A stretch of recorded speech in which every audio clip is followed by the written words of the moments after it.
Bonsoir à toutes et à tous. Nous sommes réunis aujourd'hui dans le cadre d'une audition publique qui a pour objectif d'ouvrir un espace de dialogue, de réflexion et de transmission. Ce n'est pas une conférence, ce n'est pas un cours, c'est un espace où l'on prend le temps d'écouter, de poser des questions, de comprendre un parcours et ce qu'il peut nous apprendre. L'objectif, c'est d'ouvrir une discussion sincère où l'expérience de notre invité vient éclairer nos propres réflexions. Monsieur Mérieux, nous vous remercions d'avoir accepté notre invitation. Donc nous sommes 12 jeunes volontaires avec des parcours, des études et des histoires très différentes. Certains savent déjà où ils veulent aller, d'autres cherchent encore leur direction. Mais au fond, on se retrouve un petit peu tous autour des mêmes grandes questions. On a envie aujourd'hui de les mettre en regard de l'expérience de Monsieur Mérieux, dont le parcours est marqué par l'engagement, par la prise de responsabilité et une vraie capacité à agir. On veut comprendre comment on fait concrètement pour avancer, pour décider et pour tenir le cap. C'est pourquoi nous avons le plaisir de recevoir Alain Mérieux, figure reconnue du monde de la santé et de l'industrie, également connu pour son engagement dans des projets humanitaires et sociaux. Son parcours entrepreneurial est profondément ancré dans une vision de service à la collectivité, et cela constitue pour nous une source précieuse d'inspiration. Donc, Monsieur Mérieux, nous aussi, nous allons vous remercier d'avoir accepté notre invitation.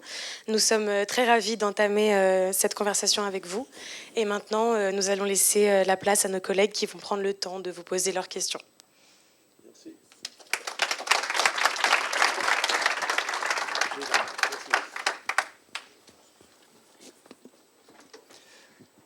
Bonsoir, je m'appelle Kylian. C'est moi qui vais ouvrir cette audition publique.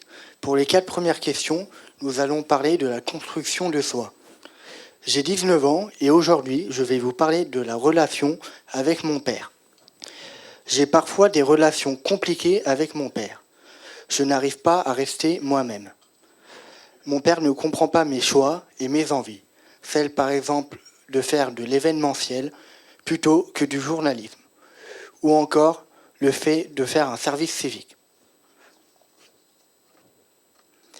Mon père sait mettre le doigt sur mes angoisses et les activer. De plus, je suis constamment comparé à mon demi-frère Arnaud, qui lui a eu le bac et a fait des études à Paris, alors que moi, je n'ai pas eu la même réussite. Vous avez travaillé longtemps aux côtés de votre père, en France et partout dans le monde, au Brésil ou encore aux États-Unis. Vous avez porté l'héritage paternel, et je peux supposer que c'était une source de pression. Ma question est la suivante.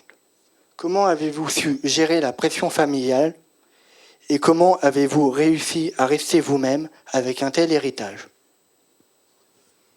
Je vous remercie de votre question. C'est vrai que les relations père-fils sont toujours difficiles. Toujours très difficiles. J'en sais quelque chose, c'est vrai.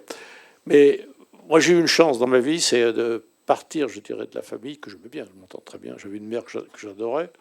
Mais j'ai eu la chance, pendant 5 ans, de me former en dehors de la famille, en passant 3 ans à l'hôpital, pas comme malade, mais comme soignant, dans le laboratoire, en particulier maladies infectieuses à Croix-Rousse, et 2 ans à l'armée, qui était à l'époque obligatoire et longue, et aller en Algérie. Ce qui m'a complètement coupé et m'a permis, je dirais, de grandir indépendamment, sans avoir un chêne séculaire qui coupait la lumière. Bon. Donc je trouve qu'on a besoin d'avoir des espèces de ruptures, ne fût-ce que par l'éloignement physique pendant quelque temps. Et bien, après, ça a été une longue bataille. J'avais un père assez génial, mais assez difficile quand même, de moins qu'on puisse dire, qui avait fait en plus, qui avait cédé la majorité de l'entreprise à l'époque à Ron Poulenc. Donc j'étais le matin coincé entre mon père d'un côté et Ron Poulenc de l'autre. J'ai tenu 30 ans quand même. C'est pas mal, hein. C'est pas mal. J'ai tenu 30 ans, mais j'en avais vraiment marre.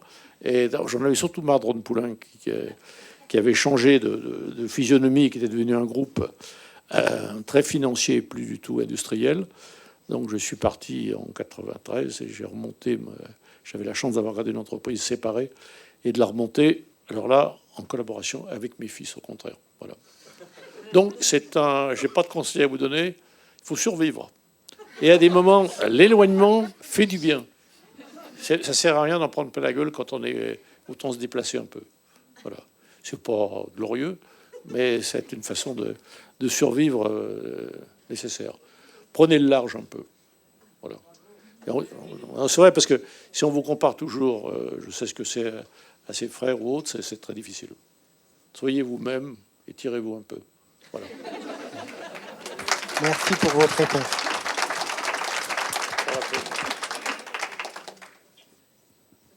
Pas facile. Bonsoir, monsieur Mérieux. Je m'appelle Noémie et j'ai 19 ans. Je suis très proche de ma mère. Nous sommes très fusionnels. C'est la première personne à qui je dis tout. Elle est ma confidente et elle ne m'a jamais jugée. C'est avec elle que je fais le plus d'activités et vais réaliser un de mes rêves, voyager à New York au printemps prochain.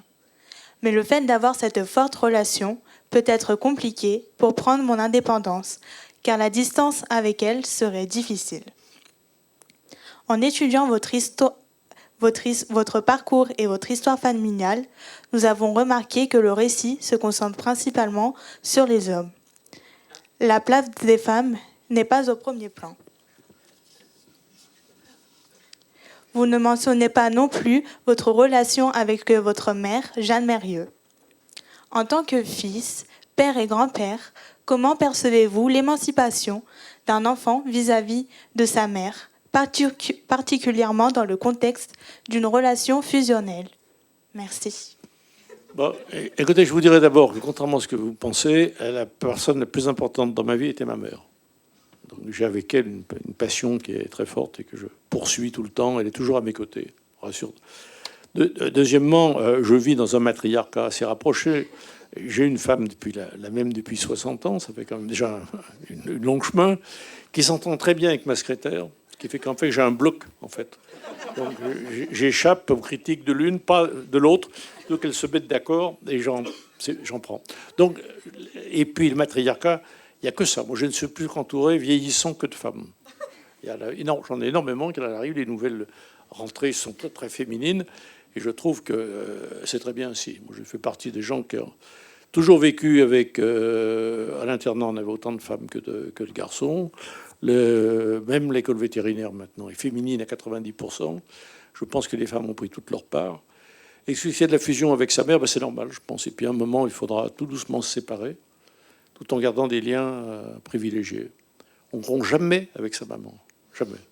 On reste jusqu'à... Oui, même après, longtemps après la séparation, on reste très proche, toujours.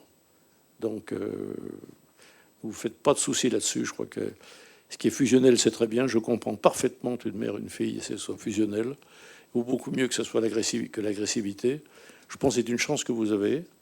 Conservez-la très proche et ne coupez jamais les liens. Ils vont se détendre tout seuls parce que vous aurez une vie personnelle un jour différente, mais gardez toujours votre maman proche de vous. C'est le vieux conseil que je donne. Elle ne m'a jamais quitté. Merci.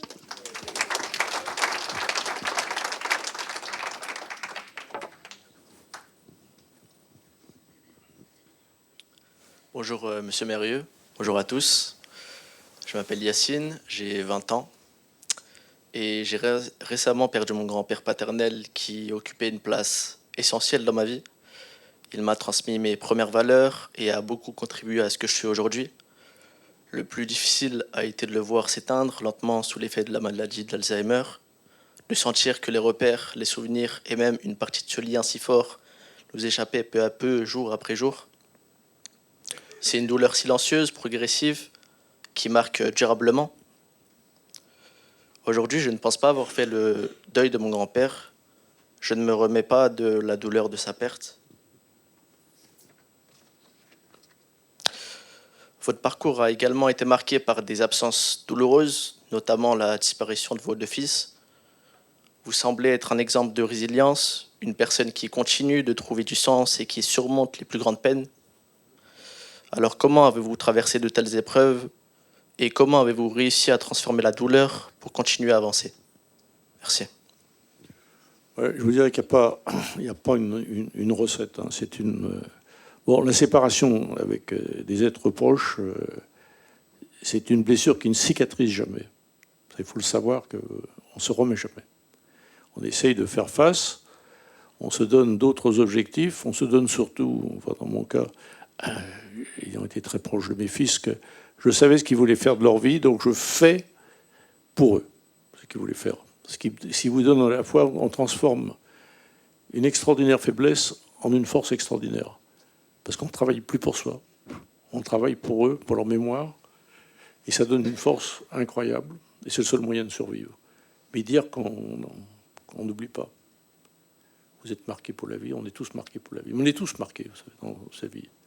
La vie n'est pas un fleuve tranquille. Je crois qu'on se bâtit à force de... Je ne crois pas qu'on grandisse dans la facilité et dans la douceur de vivre. On grandit plutôt dans la difficulté face aux épreuves. On se forge comme ça. Amédée d'Alzheimer, c'est quelque chose d'effroyable. J'ai un de mes neveux qui a 60 ans, qui a l'Alzheimer déclaré. Donc c'est très jeune, ça arrive très bien. Et aujourd'hui, il n'y a pas de traitement, c'est un fait. C'est un fait assez dramatique pour la famille. C'est peut-être moins dur pour le malade qui s'enferme un peu, qui part dans un autre monde. Mais c'est dur pour la famille qui reste. Mais là, il faut faire face. Vous avez tous, je crois, des moments. Vous n'avez pas eu un boulevard facile pour commencer, mais on n'a pas le choix. Il faut faire face et surmonter. Et c'est là où également les amis, l'amitié, la famille se resserrent et qu'on tient le coup, quoi. Mais il y a beaucoup de choses qui arrivent non prévues en bien qui permettent heureusement de tenir. Ben, vous n'avez pas le choix. Il faut vous battre et ne fût-ce que pour leur mémoire se battre.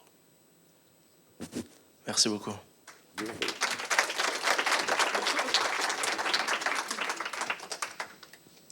Bonsoir, je m'appelle Clémence, j'ai 21 ans et ma question se porte sur la spiritualité. J'ai grandi dans une famille chrétienne assez stricte. Enfant, j'étais obligée d'aller à l'église, peu importe si j'étais fatiguée ou malade. On me disait que c'était un devoir et pas un choix. En grandissant, j'ai commencé à prendre mes distances. Je ne voulais plus vivre la foi comme quelque chose d'imposé ou à contre-cœur. Car je pense que ça devrait être un bonheur pour quelqu'un qui a la foi de vivre sa religion pleinement. Quand j'ai arrêté d'y aller, j'ai beaucoup été critiquée. On me culpabilisait et on me disait que je me comportais comme une païenne. Même mes vêtements étaient jugés, un débardeur, un t-shirt un peu trop moulant, un short ou une jupe au-dessus des genoux. J'étais souvent blessée parce qu'au fond, je cherchais juste à comprendre qui j'étais en dehors du regard religieux. Je sais que vous êtes catholique, mais aussi très ouvert au monde. Alors je me demande comment rester soi-même et garder la foi comme source de sens et non de contrainte quand on a grandi dans un cadre religieux très normatif, et comment trouver l'équilibre entre la foi, l'éthique personnelle, la liberté intérieure, sans tomber dans le dogme ou l'enfermement. Merci. Ouais, vous posez une question à laquelle je m'efforce encore à mon grand âge d'essayer de répondre. Je n'ai pas la réponse. La seule chose que je peux dire, c'est que ce que j'ai appris de ma religion, c'est qu'il est dit ne jugez pas et vous ne serez pas jugés. Donc je trouve que les gens qui jugent parce que vous allez à la messe ou vous n'allez pas à la messe, ils devraient se taire. Parce que c'est un problème personnel. Je vous rassure, je dois être le seul de ma famille à encore aller à la messe le dimanche. C'est beaucoup perdu. Le monde a changé. Moi, j'en ai un besoin d'y aller. Bon, j'écoute pas grand-chose, mais au moins ça fait une heure où on pense à l'essentiel et pas au superflu. Mais je comprends très bien, mais je vois autour de moi, mes petits-enfants. Bon, voilà, donc c'est un phénomène, n'être pas seul, à avoir un peu quitté la foi. Mais elle revient, vous savez, on a été dit dans l'éducation que la foi est une espèce d'empreinte. Une empreinte, elle vous marque, vous passez 20 ans, 30 ans, et vous dites, j'ai pas d'empreinte, j'ai rien, je suis libre. En fait, on n'est pas libre. En fait, aucun de nous n'est libre. On appartient tous, je dirais, à son histoire, à sa famille, à sa religion d'origine. Et vous verrez que dans les difficultés ou les joies, la joie, vous la retrouverez cette fois. Je ne suis pas inquiet parce que la foi, c'est pas un courant qui court de façon régulière. Il y a des sautes, ça tombe, ça monte, ça descend. C'est pas ceux qui croient rien n'est pire que le croyant qui emmerde les autres, hein, c'est mon expression. Donc chacun vit sa religion. Je respecte les religions des uns et des autres. Je voyage beaucoup. Je respecte la religion musulmane, je respecte la religion juive, je respecte nos religions monothéistes se ressemblent quand même énormément. Je respecte les cultures et les religions de chacun, mais je ne donne pas de leçons, parce que j'ai appris que ça va rien des leçons. Mais dites-vous bien une chose, c'est ce que vous avez appris, ce que vous croyez oublier, ce que vous croyez pouvoir vous en passer, vous verrez qu'un jour ça reviendra. Ça y est, une empreinte qui reste. On est marqué beaucoup plus qu'on ne le pense, ou qu'on ne le croit, ou qu'on ne le veut. On a une liberté finalement assez limitée, parce qu'on a une génétique en nous qui vient de loin, des parents, de la religion, tout ça. Il faut essayer de vivre, je dirais, en harmonie avec soi-même surtout. Et de bien dans sa peau. Bien dans ses baskets, comme vous dites maintenant, pour rester exactement. Mais je crois qu'il faut vivre avec sa propre conscience. Moi, ne soyez pas désespérés. Mais je n'aime pas les gens qui critiquent. Que celui qui a péché jette la première pierre. C'est ce qu'avait dit, je crois.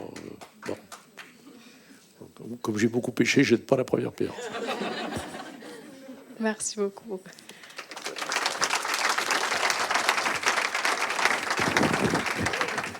Maintenant, on va passer au deuxième acte. Ah bah écoutez, la deuxième acte d'assaut. Donc, je vais laisser ma camarade Alia présenter le deuxième acte et le groupe venir. Voilà. Je vous en remercie. À tout à l'heure.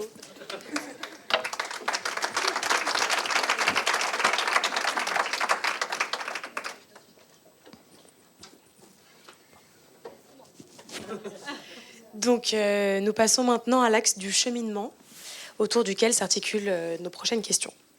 Donc, je m'appelle Alia, j'ai 21 ans et moi, je vais vous parler de la question de l'ancrage. J'ai souvent été amenée à me poser cette question. Ma mère est française et chrétienne, mon père est libanais et musulman et je suis née en Grèce, dans un pays orthodoxe. J'ai grandi un peu entre les mondes, sans appartenir complètement à un groupe, une culture ou une religion. Cette multiplicité est une richesse, mais elle nourrit aussi une vraie quête d'identité en moi. Celle de comprendre d'où je viens, mais aussi où et comment je peux m'inscrire. Et parfois, je me demande si, inconsciemment, je suis destinée à rejouer le schéma familial, partir ailleurs, vivre entre, ou au contraire, chercher à casser ces répétitions pour enfin m'enraciner quelque part. Pour l'avenir, peu importe où je construis ma vie d'adulte, en Grèce, en France, au Liban, je serai forcément éloignée d'une partie de mon histoire et de mes proches. C'est pourquoi je me demande si je ne devrais pas choisir un lieu neutre, un pays sans passé familial, où je pourrais créer mon propre ancrage entièrement à partir de moi. En me renseignant sur votre parcours et sur l'histoire de votre famille, j'ai été frappée par quelque chose qui contraste presque avec mon propre parcours à moi. La famille Mérieux est profondément implantée à Lyon depuis des générations, avec un attachement très fort à ce territoire, une continuité, une fidélité remarquable à une ville, à une mission et même à une certaine vision de l'engagement. Cet ancrage semble avoir façonné une part de votre identité, mais aussi votre manière d'agir dans la société. C'est un héritage qui semble à la fois assumé, revendiqué et transmis. Et justement, face à cette opposition entre mon histoire très dispersée et la vôtre qui semble très enracinée, j'aimerais vous poser une question. Moi qui réfléchis à un terrain d'enracinement, pouvez-vous me partager en quoi l'enracinement contribue à la définition de l'identité ? Bon. Alors, je vais vous dire, d'abord, je connais bien les pays d'où vous venez. Ce sont des pays que j'aime infiniment. J'étais au Liban il y a quelques semaines. En Grèce, j'ai une maison depuis 30 ans. J'avais un ami grec qui était comme un frère pour moi. Donc, c'est des pays, vous avez quand même en commun la Méditerranée, Mare Nostrum. Et je crois que la culture méditerranéenne est plus forte que nos petites divisions. Vraiment, moi je me sens un citoyen, dès que je vais au nord, je suis malheureux, mais dès que je vais au sud, l'Italie, l'Espagne, le Maghreb ou le Liban, je suis bien, je suis heureux. Donc je pense que vos racines, c'est beaucoup plus une force qu'une faiblesse. Et je vais vous dire une chose, je suis lyonnais, mais si je passais ma vie à Lyon, quand je passe plus de quelques jours à Lyon, même à mon grand âge, je m'ennuie profondément. Et la culture, je dirais, classique lyonnaise est pour moi d'une tristesse totale. Vraiment. Non, mais je le pense vraiment. Je pense Quand je pars, j'ai toute la chance de ma vie de bouger. J'étais au Brésil il y a peu de temps. Vous voyez, je vais moins vite pour bouger, mais je bouge toujours et ça me redonne la niaque et l'envie de se battre. Quand vous restez à Lyon, je m'excuse de dire que culturellement, c'est un peu triste, vraiment. Donc moi, je suis persuadé que vos racines, c'est une force et pas une faiblesse. Et que d'avoir diverses origines, vous savez, une chèvre qui bouffe toujours attachée au même arbre, l'herbe est triste. Tandis que vous changez un peu de pâturage, c'est beaucoup plus gai, beaucoup plus joyeux. Je pense que vraiment, l'appartenance multiculturelle et multiraciale, que ce soit musulman, catholique ou autre, ça vous donne une personnalité propre à vous. Donc vous n'êtes pas dans un couloir, comme était, je dirais, mon éducation bourgeoise lyonnaise, où il fallait aller. Je m'en suis tiré, je vous dis, comme je disais tout à l'heure, par la chance finalement de l'hôpital et de l'armée qui m'ont. Puis après les États-Unis où je suis parti travailler. Mais il faut foutre le camp des moments. Donc sinon, vous êtes tombé dans le canigou ronron et c'est très triste. Toujours bouffer du même bouffe, toujours avoir les mêmes gens, c'est sinistre. Donc je pense que vous avez beaucoup de chance. Alors allez au Liban le plus possible. J'étais il y a peu de temps, je fais toute la bécane dans tous les sens. On y travaille beaucoup. J'ai des amis libanais extraordinaires.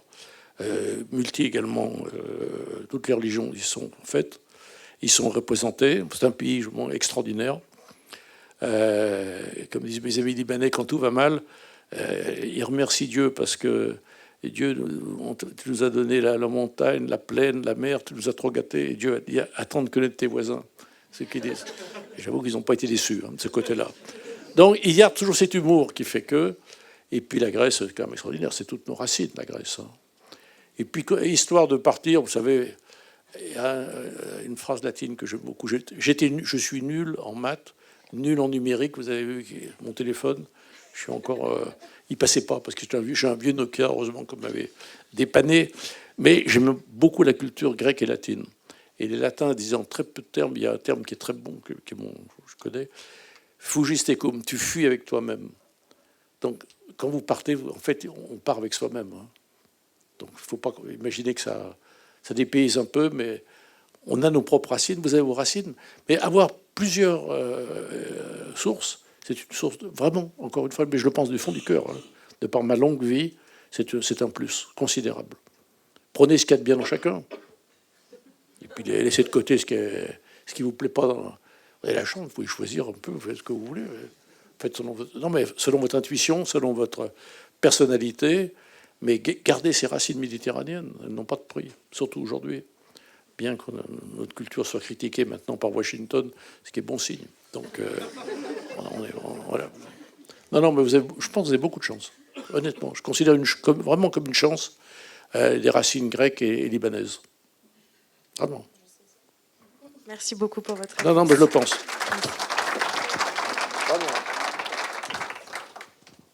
Bonjour Monsieur Mérieux, je m'appelle Flavio et dans ce cadre de ce service civique, j'ai l'occasion de réaliser une mission bénévole en accord avec mes envies et mes compétences. J'ai choisi de me tourner vers une mission qui porte les valeurs du partage et de la transmission. Il s'agit du mentorat auprès d'un enfant, afin de l'aider scolairement et de lui faire découvrir un environnement différent de celui de l'école. Ayant toujours souhaité avoir un petit frère, cette mission est idéale pour moi qui souhaite transmettre mon savoir et partager les choses que j'aurais aimé entendre à son âge.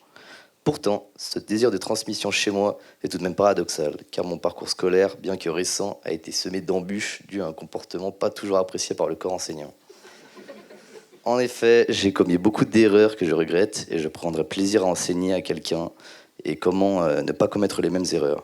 Par exemple, un rire me dispait en classe et ça m'invitait à rigoler avec mon camarade, ce qui n'était pas toujours apprécié évidemment par les enseignants. En étudiant la saga Mérieux, nous avons réalisé que votre histoire est celle d'une transmission réussie de père en fils, depuis Marcel, votre grand-père. Comment avez-vous su transmettre à vos enfants le meilleur de vous-même, sans perpétuer les difficultés ou les erreurs que vous auriez éventuellement commises ? Quelle est votre recette d'une transmission réussie ? Oui, alors là, écoutez,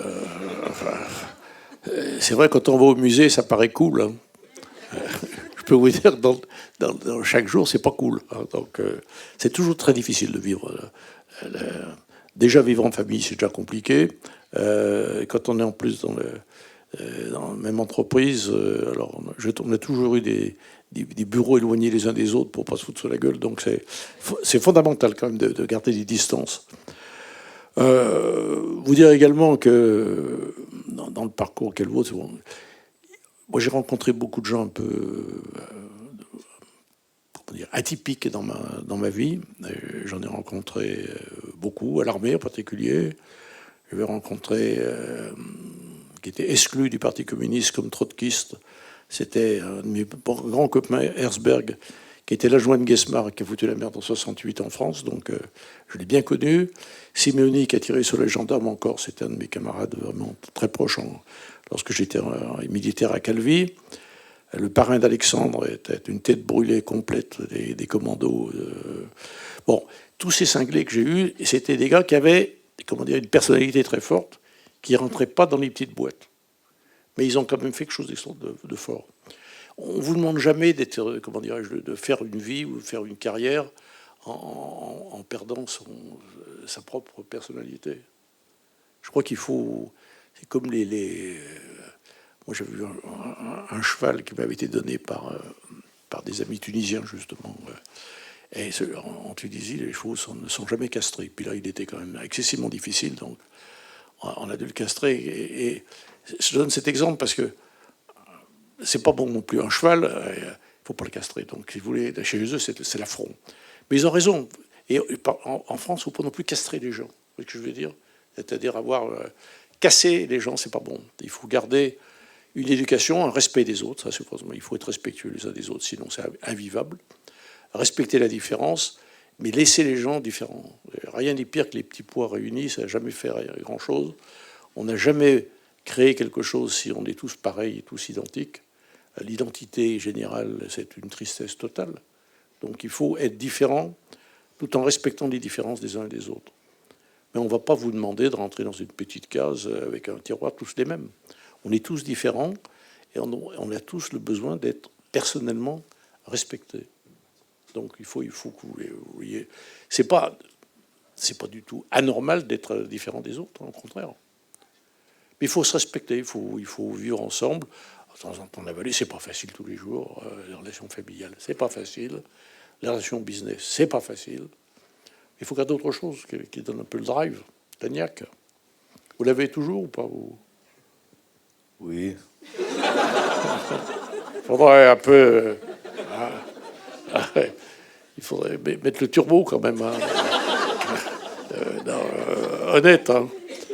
Vous savez, honnêtement, je peux vous dire, mon grand âge, c'est pas facile la vie. Hein. C'est pas du tout facile. Mais il ne faut pas se coucher, parce que d'abord, ça fait plaisir à certains si on se couche, donc il ne faut pas se coucher. Il faut rester debout, se relever, tant bien que mal, et puis continuer à avancer. Je crois que c'est le seul moyen. Mais c'est pas... Il faut le faire en restant, si possible, soi-même. On vous a jamais demandé de disparaître pour travailler. Reprenez la niaque et la pêche, et puis si vous avez besoin des conseils actifs, il faut le garder. Il faut trouver des copains ou des petits amis qui vous redonnent la niaque. Seul, on ne l'a pas toujours. Hein. C'est important d'avoir des copains ou des petites copines qui vous poussent en avant. De nos conseils. Pas moi qui vais prendre votre place, je suis trop vieux, mais... Et encore. Merci, monsieur.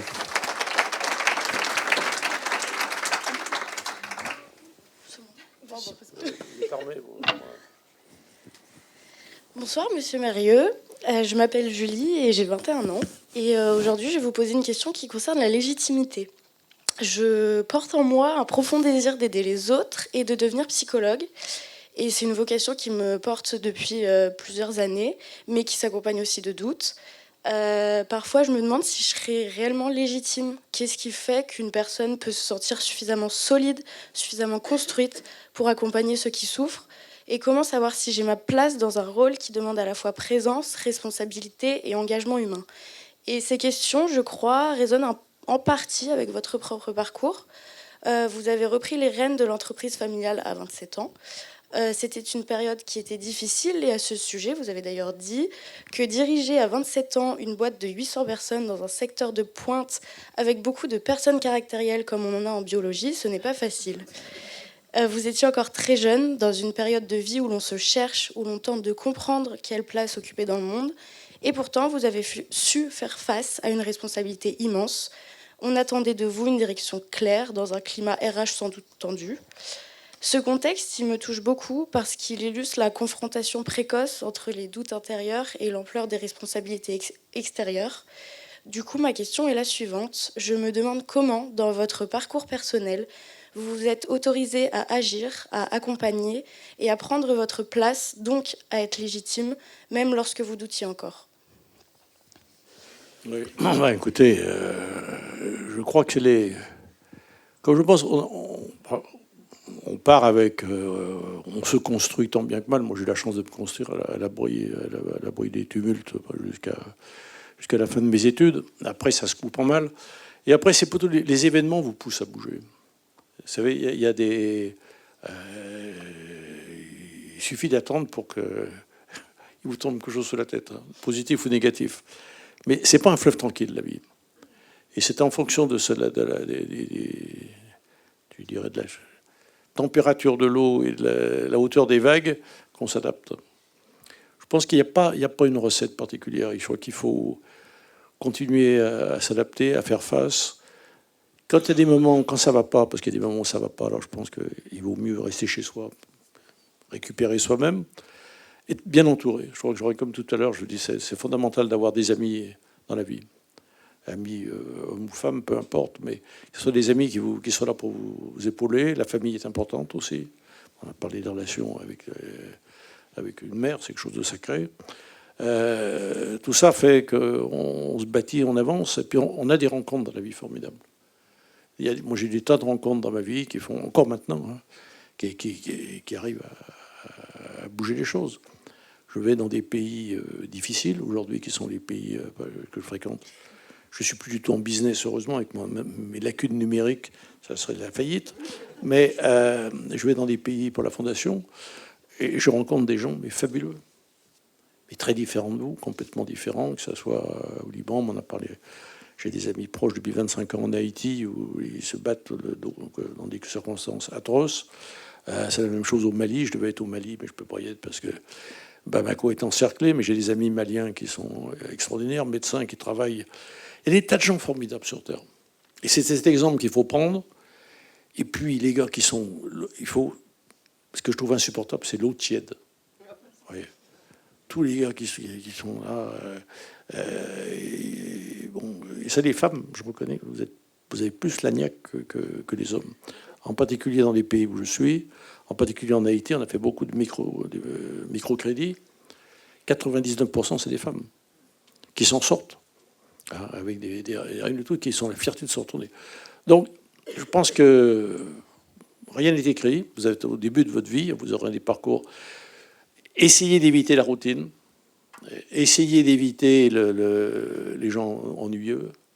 Il y en a beaucoup. Hein.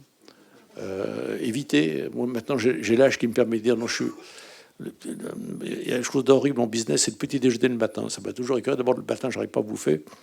Et parler avec un type, surtout en anglais, ça me fout le cafard pour tout truc. Donc maintenant, je dis, je suis déjà pris pour le petit déjeuner. Et je prends le petit déjeuner avec mon chien. Et c'est vrai, on parle tous les deux. Il couche avec moi la nuit, donc je parle beaucoup avec lui. Et c'est un réconfort. D'abord, il est toujours d'accord avec moi.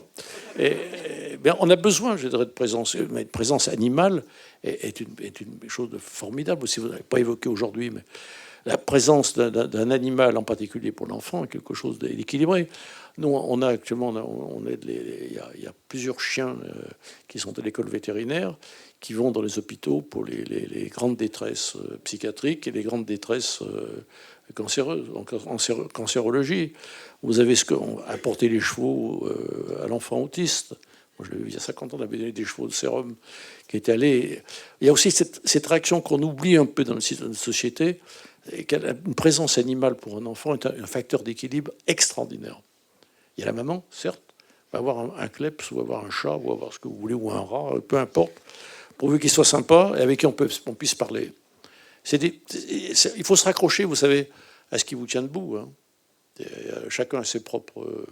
Il y en a qui vont se promener, il y en a qui font du vélo, il y en a qui vont voir les chevaux. Bon, je crois qu'il n'y a pas de recette, mais il faut surtout trouver un équilibre et surtout essayer de ne pas rester dans le même milieu de culture. De temps en temps, vous changez un peu de milieu de culture, c'est difficile, il faut s'adapter, mais on repart. Mais l'autre tiède, renforcer voir les mêmes têtes toute une vie, voir les mêmes gens, c'est affreusement pénible.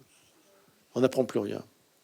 Et vous apprenez, quand vous êtes à l'écoute, vous apprenez énormément, en particulier de gens très différents de vous.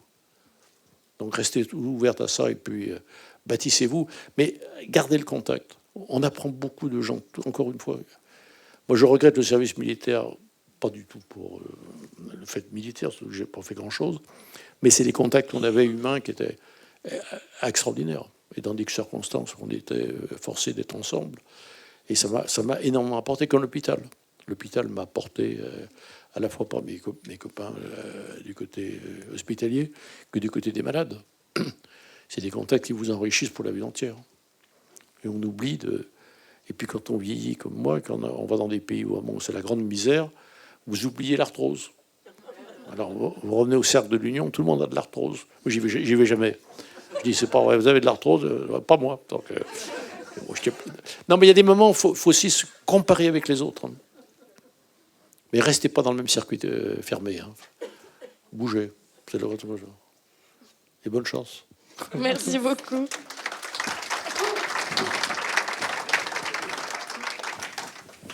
Bonjour Monsieur Mérieux, je suis Louisa, j'ai 21 ans et je souhaiterais vous parler de la posture humanitaire. On m'a souvent décrite comme quelqu'un de profondément positive et optimiste. Depuis toujours, lorsque je traverse une situation difficile, j'ai tendance à relativiser en me disant qu'il existe bien pire ailleurs.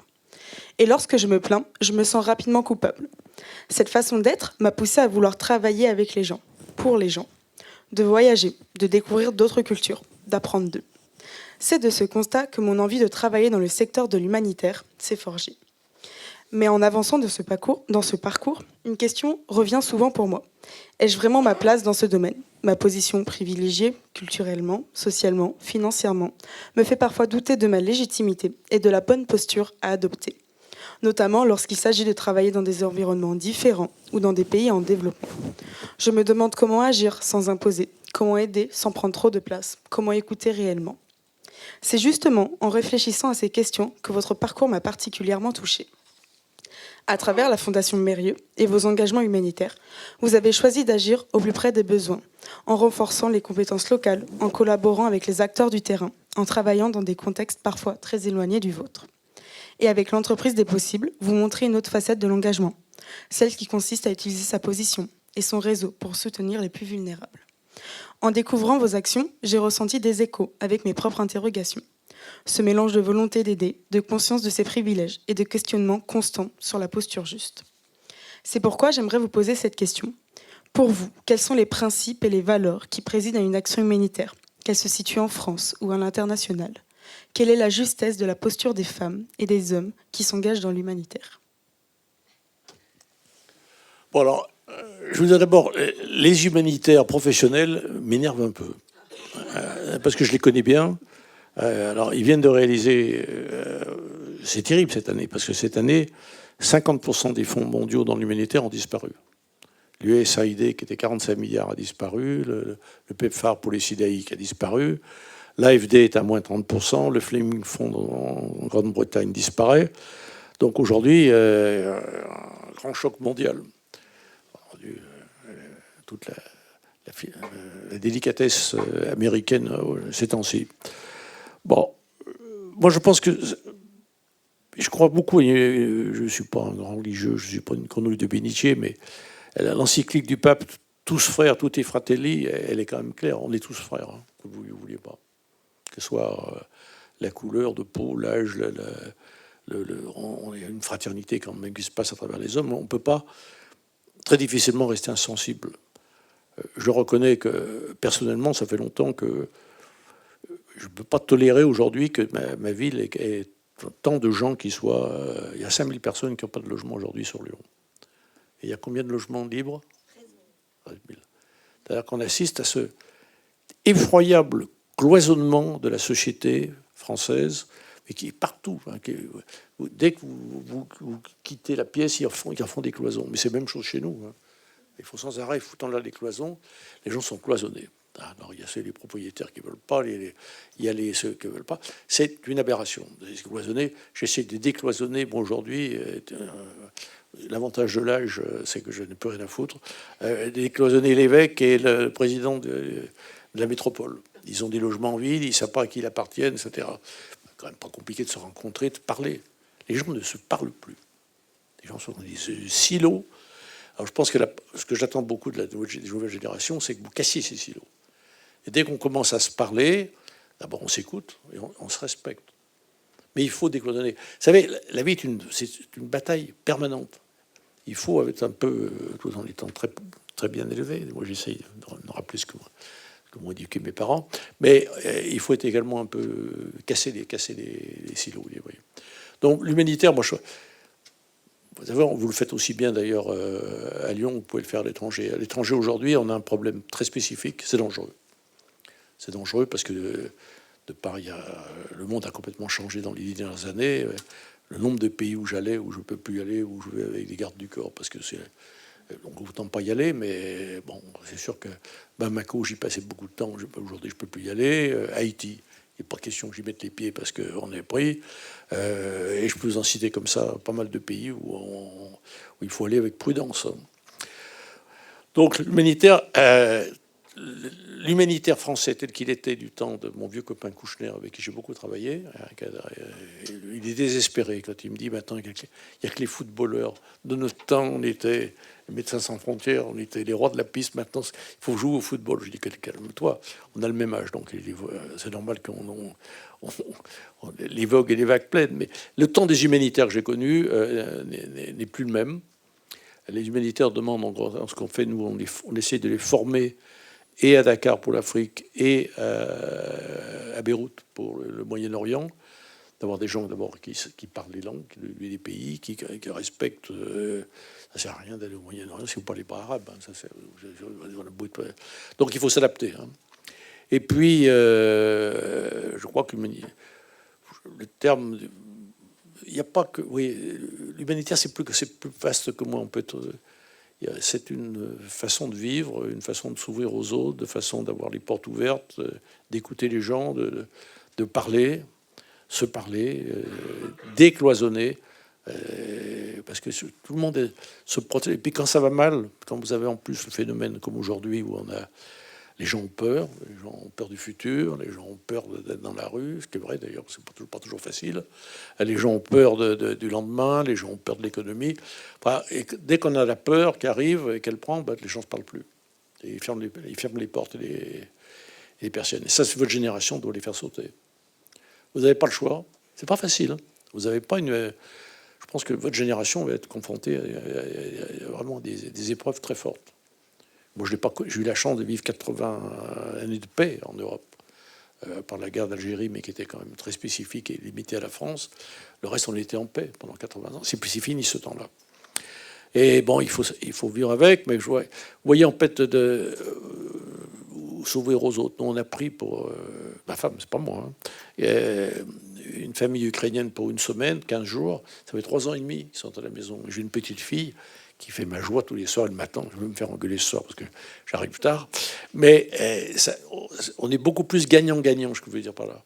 C'est-à-dire qu'on s'occupe des autres, on est finalement infiniment... On ne fait pas ça pour gagner, mais c'est gagnant-gagnant, comme on dit. C'est-à-dire on apprend, comme à l'hôpital, quand on soigne, on apprend... en donnant, on reçoit beaucoup plus qu'on donne. C'est ce que vous verrez. Et gardez bien cette philosophie d'action. Moi, je vous encourage vivement d'être sur la bonne voie, et puis votre carafon que vous avez, qui a l'air assez ancré, il est parfait pour ça, parce que vous allez vers les autres. Il faut aller vers les autres. Il faut qu'il y ait des gens qui vont pas vers les autres, qui sont un peu pas à l'aise, et puis il y en a qui vont les autres. Il faut y aller pour deux. Donc je vous encourage vivement, et bravo pour ce que vous faites. Merci beaucoup. Je vous en prie.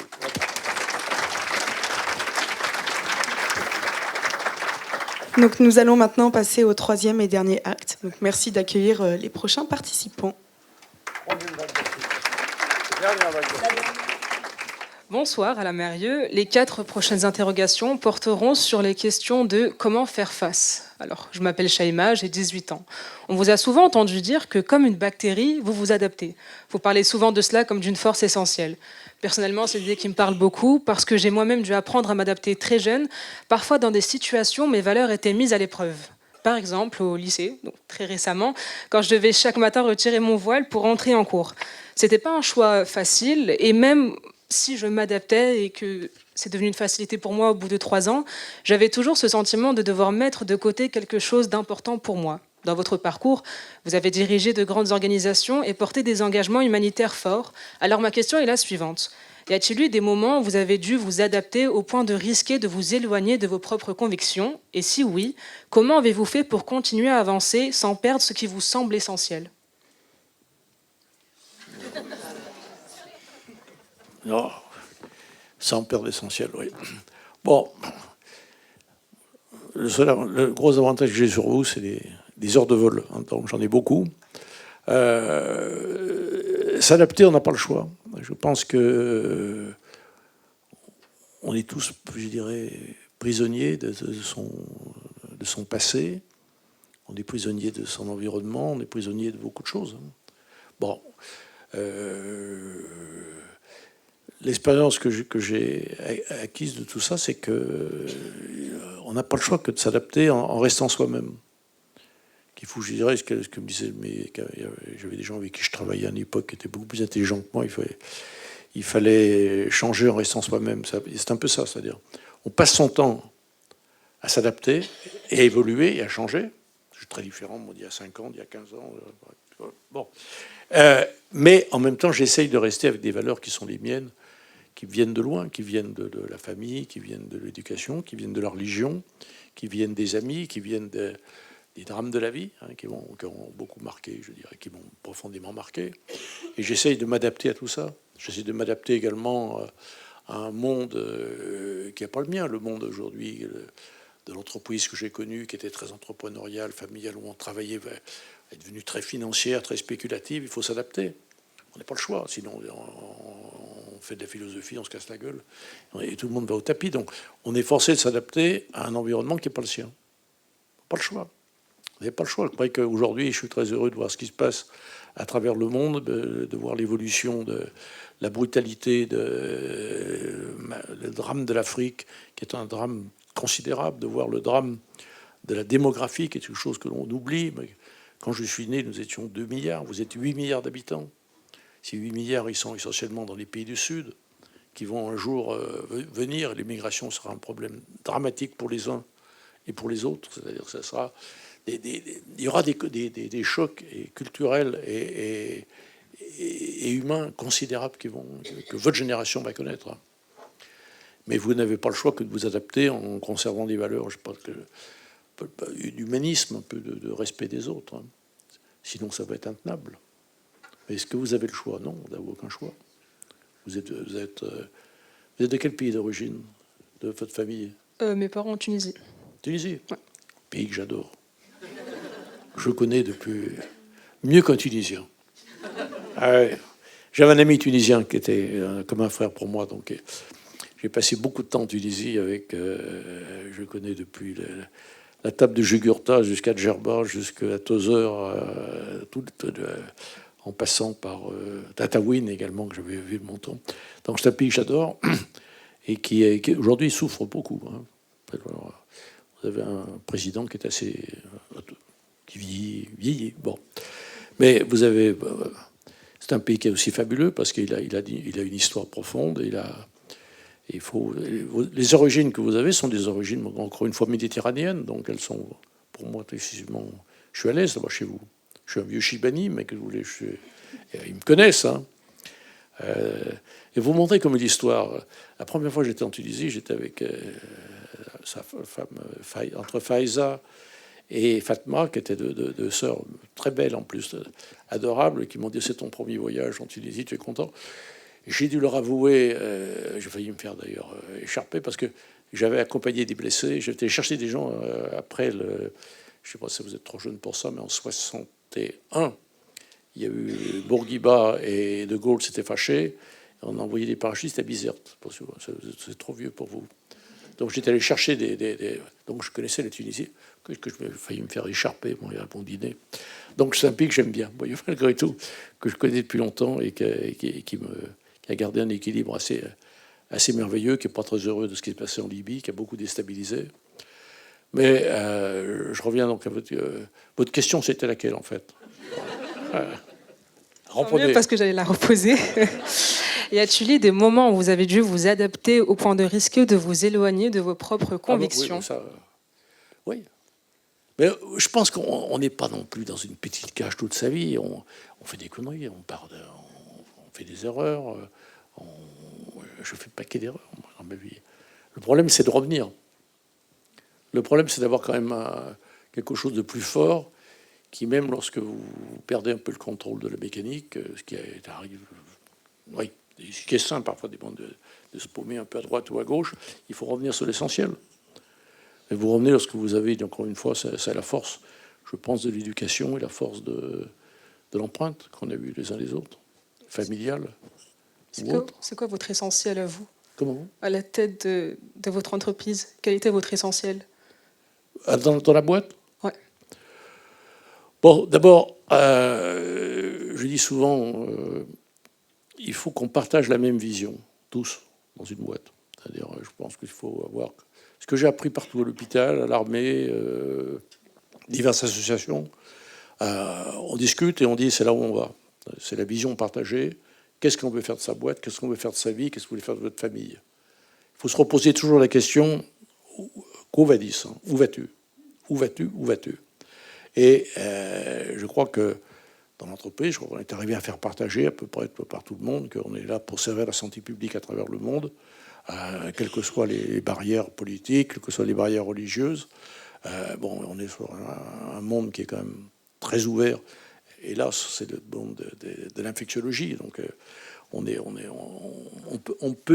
peut que travailler avec une vision long terme et planétaire. On ne peut pas faire autrement.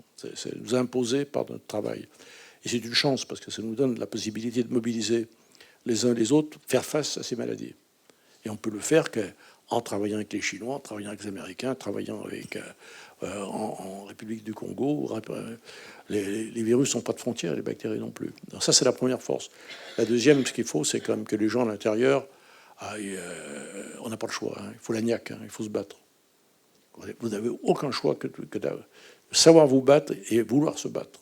C'est fondamental. Sinon, vous ramassez plein la gueule. En face de nous, on a ce qui se prépare. Vous savez, je connais bien la Chine.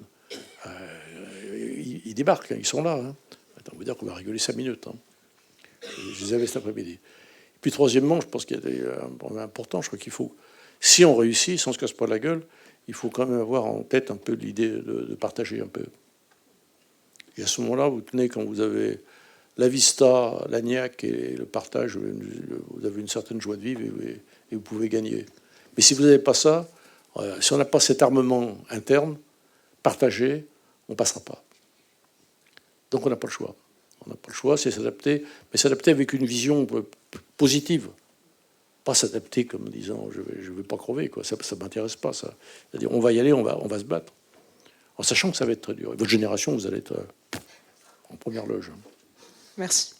Voilà. Donc courage.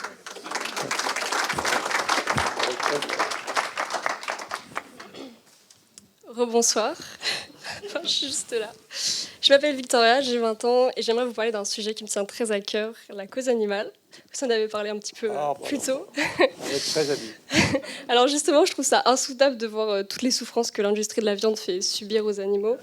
C'est pour cela que je suis végétarienne et que je compte devenir végane.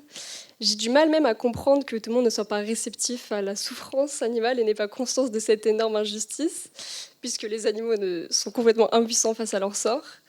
Pourtant, et depuis toujours, le vivant et le monde animal font partie de nos vies à toutes et à tous.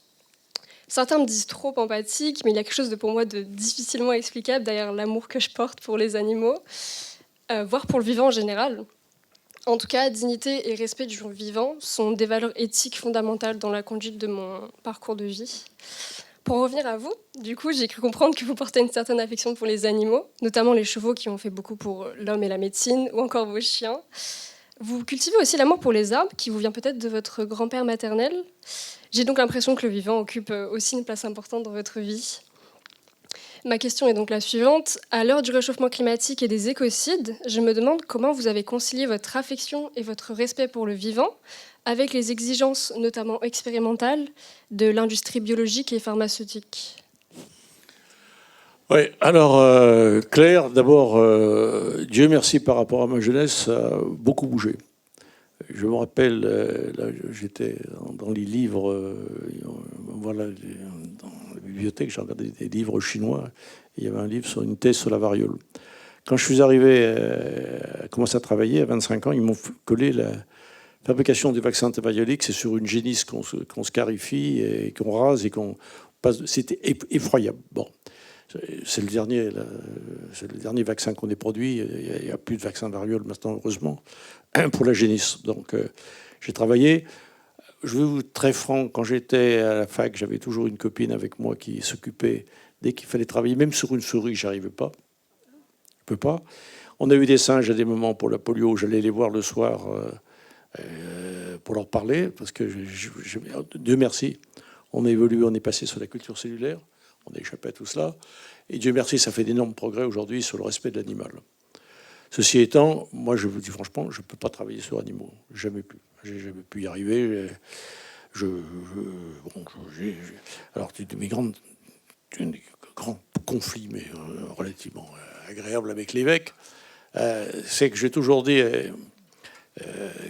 s'il y a un paradis, si j'y vais avec mes chiens ou j'y vais pas. Et il y a eu un très bon... J'ai retrouvé, grâce à la religion orthodoxe, un traité non, pas un traité, 2 pages de Saint-Irénée, donc à Lyon, on ne peut pas le renier, Saint-Irénée, qui dit que les animaux vont au paradis. Alors, depuis, je brandis ça, mais l'évêque m'a dit que je n'ai pas très bien compris, que ce n'était pas tout à fait ça. Donc, je considère nettement que l'animal, pour moi, je le respecte autant qu'un homme. Autant qu'un homme. Je peux vous dire que les expériences que j'ai eues... moi, j'avais une chienne que j'adorais, qui m'adorait. J'avais un chien qui était avec moi. J'ai perdu mon fils. J'ai quitté la maison. On ne pouvait plus. C'est le deuxième fils qu'on perdait là-bas. Donc, ce chien est allé à Annecy, au pensière. Ce chien s'appelait Swan. C'était un immense chien. Et je lui ai trouvé une compagne qui était une Bouvier bernois. L'amour de ce chien pour moi s'est transmis, qu'il avait. C'est transmis jusqu'à la fin. Je suis allé à l'euthanasie moi-même, c'est horrible. Bon. Mais l'amour qu'il avait pour moi était transmis à cette chienne. Cette chienne m'a... Alors, je ne le vois pas souvent, parce que les pensières, je n'y vais pas assez souvent. M'adorait. Mais m'adorait, moi, elle me sentait à l'aise. Et un soir, je savais qu'elle était malade. Je l'ai menée à l'école vétérinaire et tout. Et un soir, je dis à ma femme que je suis désolé, demain, je vais dîner avec Gala. Je suis allé à Annecy. Elle est morte dans mes bras dans la nuit. J'ai senti l'appel d'un chien. Donc, ne me dites pas sur les chiens et les animaux. Je suis persuadé qu'ils ont une sensibilité, tout au moins, même s'ils n'ont pas d'âme, d'après l'évêque. Je pense quand même qu'il y a quelque chose d'extraordinaire sur l'animal. Donc, vous me prêchez plus qu'en converti. Sans animaux, je trouve que la vie est triste. Et j'ai une grande joie. Je suis un maniaque des arbres aussi. Je plante des arbres bien avant Grégory. On a planté plus... Et je plante des arbres partout. Et après, les arbres que j'ai plantés dans toutes nos unités sont des campus, c'est pas des usines. Et un jour, j'ai dit, il manque les oiseaux. Et j'ai vu la Ligue pour les oiseaux. Et on m'a dit, il est complètement cinglé. Ben, pas du tout. J'ai fait un tabac. Je suis plus dans le business. Mais tout le monde travaille pour que les oiseaux reviennent dans les arbres. Et c'est chose on a un besoin physique, physiologique, intellectuel, moral de vivre avec des animaux. Et ceux qui ne peuvent pas le faire, qui n'ont pas le béton de la part Dieu, c'est pas terrible pour les oiseaux, ni les chevaux, ni les chiens. Bon, ben c'est sûr. Mais c'est un manque. Moi, je ne peux pas vivre sans animaux. Donc, je comprends tout à fait. Et puis, on reprend des forces avec l'animal. Puis, vous comprenez souvent. On peut discuter avec un animal très sérieusement. Moi, je discute avec mes chiens de façon très, très sérieuse. On va bien. Puis, il y a des choses. On a adopté un chien récemment. En Grèce, qui est un chien que je l'ai donné à ma petite Ukrainienne, mais ce chien est un bordélique de première. Il vient, il est partout, il pète le feu, il est complètement bâtard, mais une force de vie extraordinaire. Il faut être un peu... il n'est pas très bien propre, il n'est pas bien propre, mais il va s'éduquer. Mais on a besoin d'animaux, de même qu'on a besoin d'avoir des enfants autour de soi, de même qu'on a besoin d'avoir une vie familiale avec hommes et femmes, on a besoin de se parler, de se voir. Donc l'animal fait partie de ma vie complète. Je suis complètement en conflit parfois même important avec le... Non, je pense sérieusement que Saint-Irénée avait raison.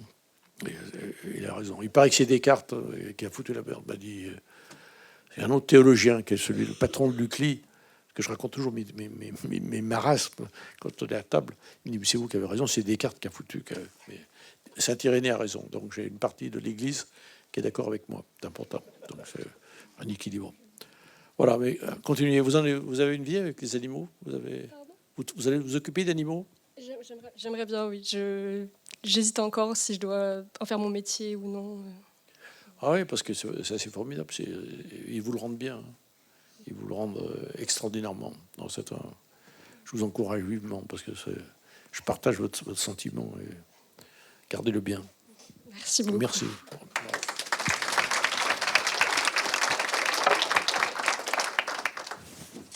Je vais dire la question d'une camarade qui fait partie de notre groupe en service civique. Alors, bonsoir Monsieur Mérieux, je m'appelle Illy et j'ai 17 ans. Depuis que je suis toute petite, la musique a toujours été un refuge pour moi. Ce n'est pas seulement quelque chose que j'aime écouter, c'est ce qui m'aide quand je traverse des moments difficiles, quand je me sens dépassée, quand je doute ou que je n'arrive plus à trouver de réponse. La musique m'aide à me calmer, à réfléchir et à comprendre ce que je ressens vraiment. C'est un peu comme un endroit intérieur où je peux respirer à nouveau, me recentrer et retrouver la force de continuer. En apprenant à connaître votre parcours, j'ai été touchée par tout ce que vous avez vécu, les responsabilités que vous avez eues et les défis que vous avez dû affronter.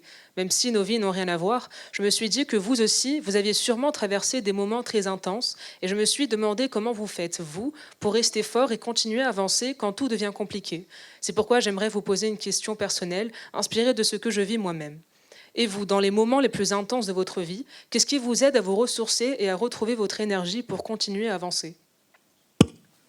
Bon, je dirais, pour répondre à cette jeune femme, qu'elle parle de la musique, et la musique, moi je ne suis pas un grand mélomane, j'aime la musique classique, j'aime l'entendre, je suis partenaire de festivals de musique depuis 40 ans, 50 ans, et la musique est finalement le seul langage universel qui est. On se retrouve tous, c'est la musique. On se parle, il n'y a plus de barrières linguistiques. Il n'y a plus aucune barrière d'âge. La musique parle à tout le monde et elle porte un message excessivement fort. Donc, je trouve que la musique est totalement indispensable. Également, comme les animaux, à l'équilibre, aux efforts de façon pour ne pas être totalement déséquilibré. Donc, la musique est plus qu'importante et je crois qu'il faut la considérer comme également aussi indispensable que les animaux, les arbres et les oiseaux. Alors, pour répondre à la question qu'elle pose, c'est comment on fait? C'est ça la question. Bon, oui, oui, quelque chose qui, comme la musique, pour elle, vous apaise ou vous aide à aller mieux. Moi, je reconnais que je vous dis, il y a les amis, il y a les animaux, mais m'ont beaucoup aidé. La nature également, un paysage. Moi, maman était de Haute-Savoie. J'ai passé toute mon enfance à Annecy. On a maintenant notre fondation est à Annecy au bord du lac. C'est un endroit qui me ressource. La nature ressource beaucoup. La nature, les animaux, je l'ai dit, les amis, c'est la ressource, ça permet de tenir. Et puis des moments on décroche. Il y a des moments quand ça va vraiment mal. C'est ce qu'on avait appris à l'armée. On fait ça dans son trou, comme on disait. Parce qu'on a des moments où ça sert à rien de chialer ou de se plaindre. Ne jamais se plaindre. Ça, c'est quelque chose d'important. Avoir la décence, quand ça ne va pas, de le garder pour soi. Et pas venir... non, voilà. Je ne sais pas si c'est des remèdes, mais je crois que c'est une façon, je dirais, de survivre dans des moments difficiles. Mais surtout, jamais se mettre à genoux en public. Ça, c'est quelque chose de jamais... Il faut rester debout. Essayer. Facile à dire, pas facile à faire. Bah, dites-lui qu'il faut qu'elle tienne le jeu.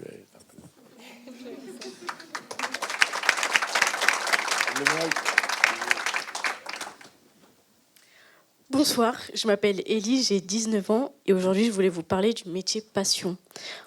Du métier passion. En effet, j'ai toujours été attirée par les métiers artistiques et ceci depuis ma scolarité. J'ai testé différents domaines comme celui de la mode et des arts plastiques. Toutefois, je n'ai pas persévéré dans ces secteurs car je ne me sentais pas passionnée.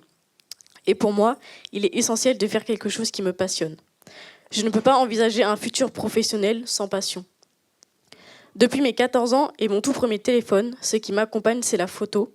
Je photographie tout et même les choses les plus insignifiantes. Photographe, c'est le métier que j'aimerais exercer plus tard. En tant que personne nostalgique qui aime se remémorer le passé, il est important pour moi d'immortaliser chaque instant. J'aime les sublimer, rendre beau quelque chose qu'on pourrait qualifier de moche. Vous avez débuté en tant que pharmacien, vous vous êtes passionné pour le contact avec les malades, pour l'innovation dans le secteur de la biologie et vous avez repris la direction d'un grand groupe. Vous qui êtes entrepreneur dans l'âme, vous vous êtes souvent retrouvé manager, confronté à des égos, des caractères, à la gestion d'équipes et de partenaires. Des missions parfois éloignées de vos passions. Ma question est alors la suivante. Comment avez-vous réussi à conserver une part de passion dans un métier qui n'était pas toujours celui que vous imaginiez initialement ? Et sinon, comment avez-vous su faire des concessions ? Oui, ça, je peux vous répondre assez facilement parce que il y a aussi un autre. Il y a le Quo Vadis latin, où vas-tu, puis il y a les Grecs, connais-toi toi-même. Donc j'arrive à me connaître assez bien moi-même. Je pense me connaître moi-même. Et je connais assez bien mes comme disent maintenant, les forces et faiblesses, comme on dit. Attends, c'est le SWOT, oui. Bon, rien n'a changé depuis l'Antiquité. Et le fait, c'est d'avoir avec soi des gens très complémentaires de soi. Parce qu'il y a des qualités que je n'ai absolument pas. Moi, je dirais, l'informatique, pour moi, est resté quelque chose d'extrêmement mystérieux. Le numérique, j'y comprends rien. L'IA, j'en parle même pas pour paraître ridicule. La finance m'a toujours profondément ennuyé. La logistique, j'y comprends rien. Il y a des tas de choses auxquelles je ne suis pas du tout... Je n'ai jamais été ce qu'on appelle un directeur général. Et j'ai très vite compris, parce que je l'étais un moment, vraiment vu que ça patinait. J'étais pas bon, quoi. Donc je crois que l'intelligence que j'ai eue, c'est tout de suite de prendre, de récupérer autour de moi des gens de valeur qui comblaient parfaitement mes lacunes. Mais on peut pas être bon partout. Hein. On peut pas. J'ai quelques qualités, mais j'ai énormément de faiblesses. Et le problème, c'est de connaître ces faiblesses et d'y faire face avec une complémentarité d'une équipe de direction. On peut pas tout faire. Hein. Et puis, j'ai des qualités, certaines, je les connais à peu près. Bon, et la d'autres, je ne sais absolument pas. Je suis incapable de gérer quotidiennement, incapable d'être à l'heure tout le temps, incapable de respecter les horaires, incapable de suivre plus de 2 heures de réunion, ça va m'emmerder sortir. Bon, je connais mes limites. Hein. Donc j'évite de me ridiculiser, aller dans les endroits où j'ai pas ma place, ou bailler au bout de 5 minutes, ou m'ennuyer, donc j'évite, je me protège un peu aussi. Avec des endroits où je ne vais pas. Là, aujourd'hui, c'est spécial. Hein. On ne m'avait pas dit où j'allais, donc j'y suis allé. J'ai les yeux fermés parce qu'Isabelle m'a pris par le bras, il m'a dit il faut y aller, donc je vais avec plaisir.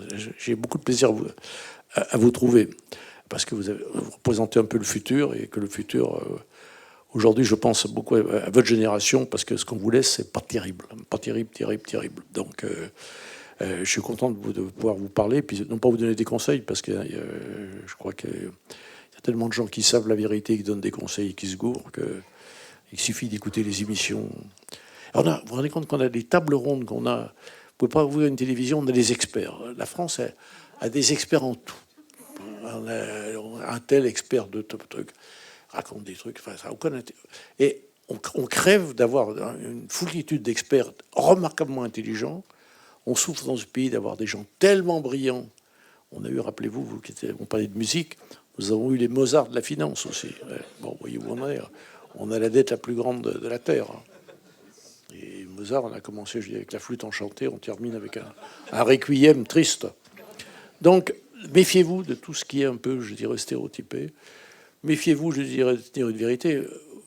Il faut apprendre à se connaître. Je crois que c'est important, c'est apprendre à se connaître, et ça, comme on change tout le temps, il faut continuer à se réapprendre et s'efforcer de s'équilibrer avec des gens complémentaires de vous. Car on ne peut pas tout faire. On peut pas tout faire. Et puis, pour ce qui est de votre créativité, si vous avez envie de faire de la photo, moi, je trouve que c'est parfait. Vous avez vraiment... Vous êtes artistique, hein, c'est ça, vous êtes par les arts, et ça se voit tout de suite. Hein. C'est pas... Mais il faut trouver votre voie. Essayez de vous adapter. Encore une fois, mais attendez, les opportunités, il y en a. Ce qu'il faut, c'est... Je crois que c'est important, c'est savoir où on veut aller. C'est le plus important, savoir où on veut aller. Et puis, quand la route est longue, la route est parsemée d'embûches, et à un moment, il faut prendre l'opportunité de le faire. Et ça vous arrivera sûrement, ça je peux vous le dire. Vous êtes de quel pays d'origine? Vous êtes Je suis éthiopienne. Éthiopien? Oui. Pas un pays facile non plus. On a eu à Lyon le directeur de l'OMS, Tedros, qui est éthiopien, l'académie de l'OMS. Bon, c'est un pays pas facile non plus. Mais écoutez, je crois que vous avez en vous des qualités, ça se voit tout de suite, qui font que je ne suis pas inquiet pour votre futur. Gardez surtout la niaque et gardez l'opportunité de saisir, je dirais, au bon moment, la bonne opportunité. Vous avez la chance d'avoir 20 ans, ce qui est quand même n'a pas de prix. Bon. Mais je ne vis pas dans le regret, dans le passé. Mais c'est une chance, une opportunité. Vous êtes relativement tous mieux formés que nous l'étions, nous, au même âge. Vous êtes beaucoup plus ouverts au changement du monde, vous êtes plus prêts à ça. Mais il faut savoir où vous voulez aller, il faut savoir se battre. Je crois que c'est les deux conseils que je donne. C'est garder ce à quoi on croit. C'est fondamental. Ce qui vous donne... On a la joie de vivre que si on se réalise. Si on ne se réalise pas, ou si on est brimé, si on a un chef insupportable, c'est insupportable. Il ne faut pas le supporter. Non, mais moi, j'ai été arrivé fréquemment de m'engueuler avec mes chefs quand j'en ai eu dans les grands groupes. Et au bout d'un moment, je faisais un détour pour leur dire ce que je pensais. Bon, ça va. Bon, à un moment, ça s'arrête. Mais il faut avoir le courage d'être soi-même, de ne pas être, je dirais, brimé. Est-ce que je ne comprends pas ou diminué par les autres. Il faut garder un environnement qui vous est favorable. Facile à dire, pas facile à faire. Donc c'est des conseils un peu de vieux de la montagne, mais je crois que ça reste vrai. Essayez d'être soi-même, c'est pas facile. Pas facile. Mais je vous souhaite vraiment de tout cœur, parce que je suis sûr que vous réussirez. Venez voir pour les photos. Moi non plus, j'ai jamais pris une photo de ma vie, jamais arrivé. J'ai des tas de lacunes, vous voyez, à mon grand âge. C'est une catastrophe. Moi, si j'étais tout seul dans la vie, je serais perdu. Ne fût-ce que pour venir à la Pardieu, je me trompe tout le temps. Non, c'est une épopée aujourd'hui pour venir. Hein? Merci beaucoup pour votre réponse. Bon, c'est moi qui vous remercie.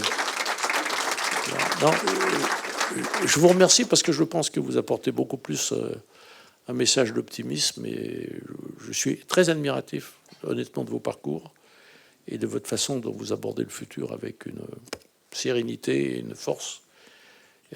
Celui qui n'est pas la niaque, mais je le dis la fois qu'il va la reprendre, mais on va le booster. Non, les femmes, vous savez, elles ont la niaque. Hein. Et si vous ne faites pas gaffe, il ne restera plus rien. Croyez-moi. Merci infiniment, Monsieur Mérieux, d'avoir répondu avec tant d'authenticité aux questions des jeunes.